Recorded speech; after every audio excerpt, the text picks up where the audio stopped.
Voilà. Alors sur quels alliés pouvons-nous compter? Là, ça m'inquiète, moi.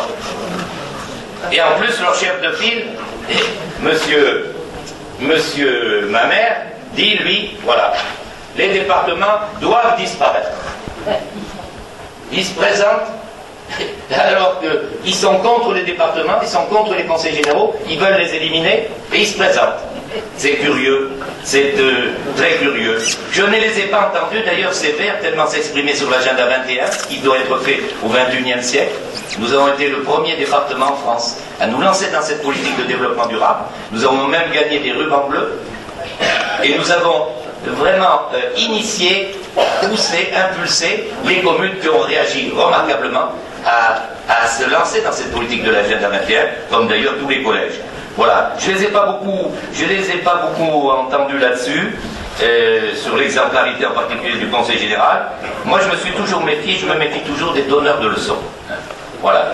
De l'écologie, d'ailleurs, il y en a qui en parlent et d'autres qui les intègrent dans leurs préoccupations. C'est ce que nous essayons de faire. En tout cas, là, j'ai pas l'habitude de parler comme ça, mais ce qui m'inquiète, c'est que là, c'est vraiment quelqu'un élu sur une liste de droite, voilà que tout d'un coup, et le suppléant lui fait le contraire. C'est quand même, moi, ça m'étonne un peu beaucoup, et je me dis, mais qu'est-ce que c'est ça? C'est le même combat, là, entre la droite et ceux-là. Voilà, moi, vous me connaissez, ça sera, j'ai pas l'habitude de mettre mon drapeau dans la poche. Vous connaissez mes convictions. Je suis un homme de gauche, je le resterai jusqu'à la fin de ma vie. Et ma volonté, c'est précisément avec l'idéal, quand même, de vous dire une nouvelle fois ce que j'ai toujours répété, c'est qu'une fois élu, on est l'élu de tous. Ça, c'est vrai. Et s'il y a un élu, un maire dans le département, et qui me reprocherait qu'on a, au niveau du Conseil général, empêché toute délivrance de subventions d'aide, qui se lève, qui lève la main. S'il y en a un, je l'attends. J'ai toujours, avec mes amis, on a toujours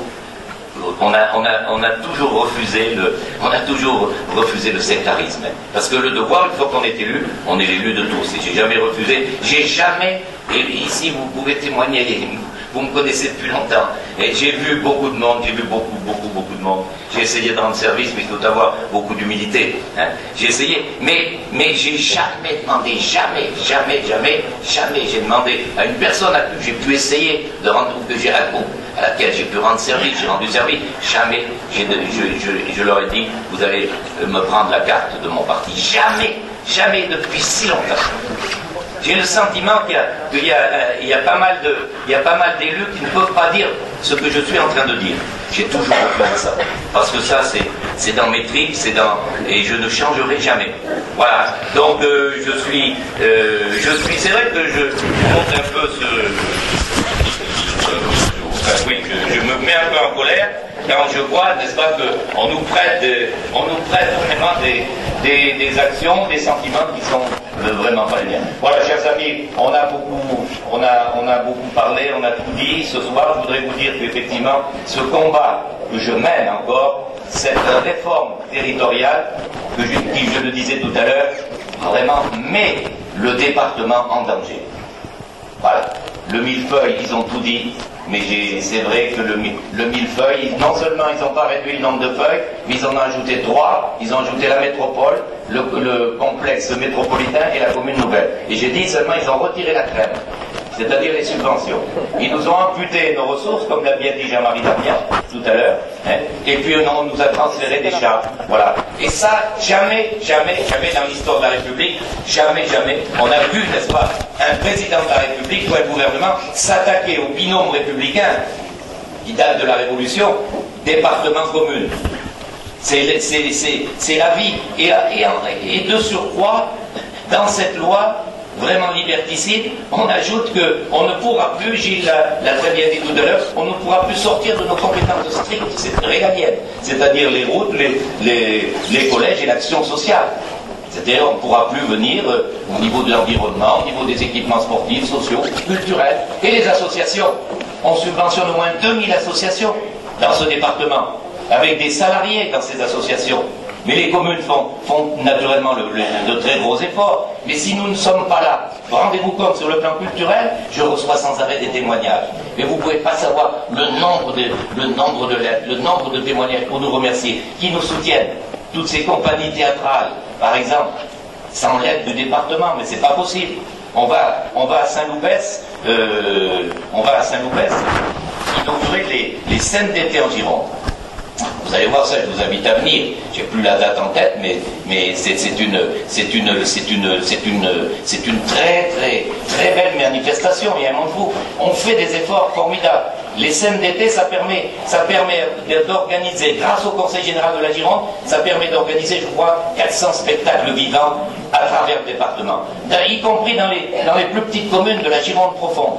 Voilà. Donc si on n'a plus cette clause de compétence, et pour les stations d'épuration, les réseaux d'assainissement, si on n'a plus cette compétence-là, les communes ne pourront pas, elles n'ont pas les ressources suffisantes.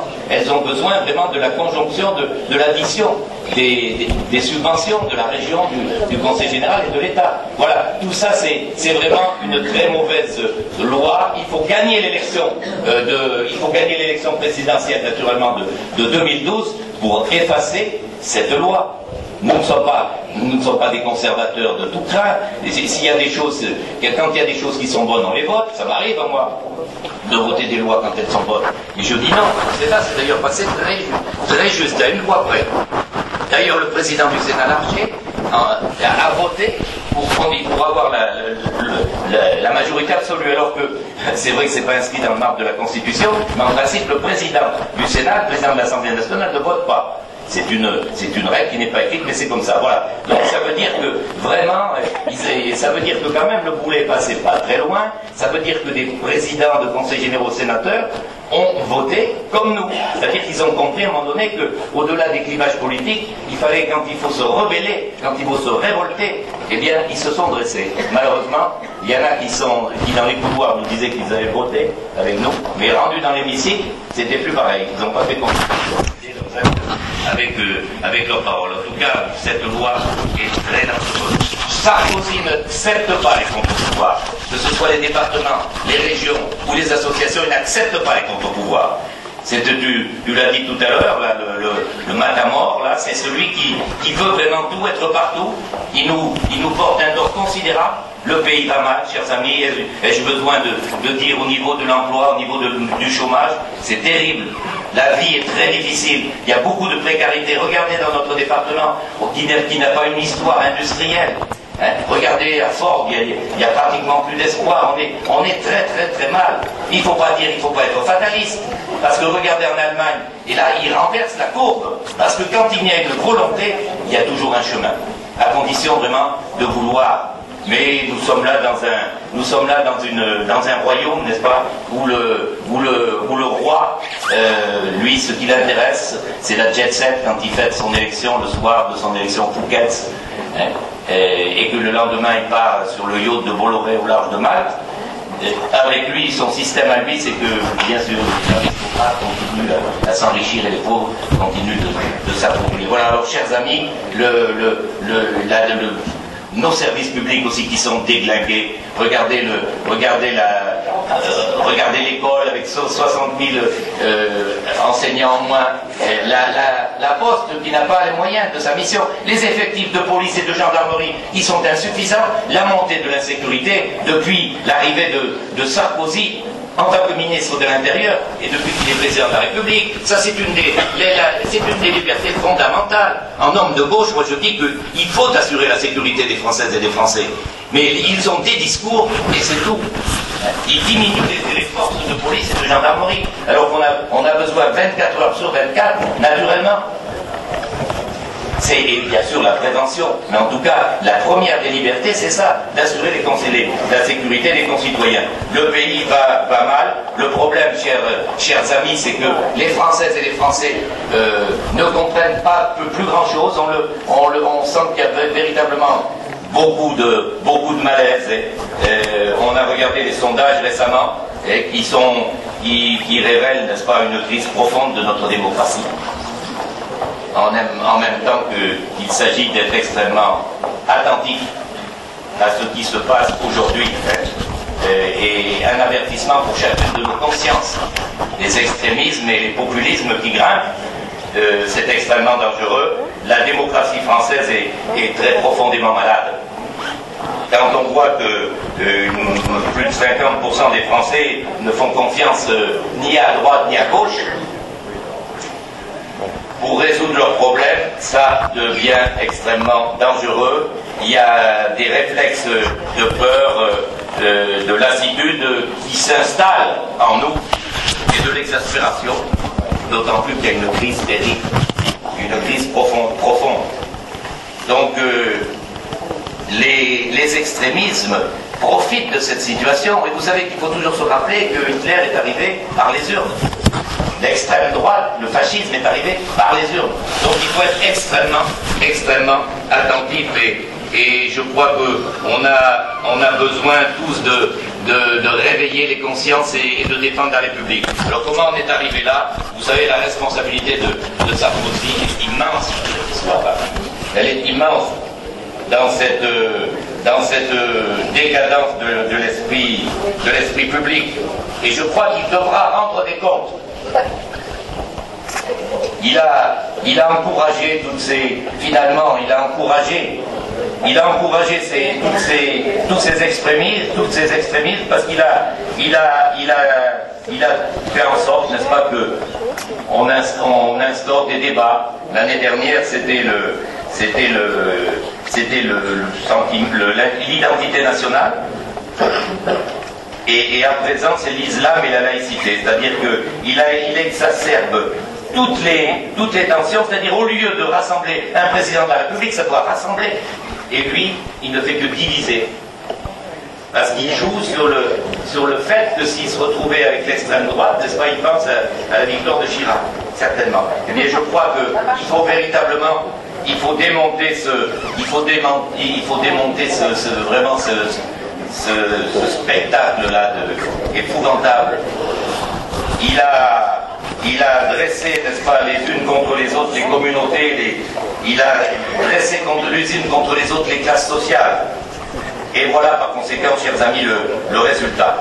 Donc, plus que jamais, nous avons besoin de marquer dans ces élections cantonales des 20 et 27 mars, notre refus, n'est-ce pas, de cette politique qui conduit vraiment à l'affaissement de la démocratie, à l'affaissement de notre pays. Regardez au niveau de la diplomatie comment il a abîmé la diplomatie française. Voilà, donc j'ai déjà trop parlé, mais je voulais vous dire ce soir un grand merci d'être là, de m'accompagner depuis si longtemps. Merci aux Eulaliennes et Eulaliens d'être là. J'espère que vous avez compris que j'ai toujours défendu cette commune, comme je défends toutes les communes de mon canton, comme j'essaie de défendre, il faut avoir beaucoup d'humilité et de modestie, comme j'essaie de défendre notre département. Surtout, n'est-ce pas, quand ça va mal, mon devoir, c'est naturellement d'être là, à vos côtés. Merci du fond du cœur, je vous fais confiance, vous savez que vous avez toujours pu compter sur moi.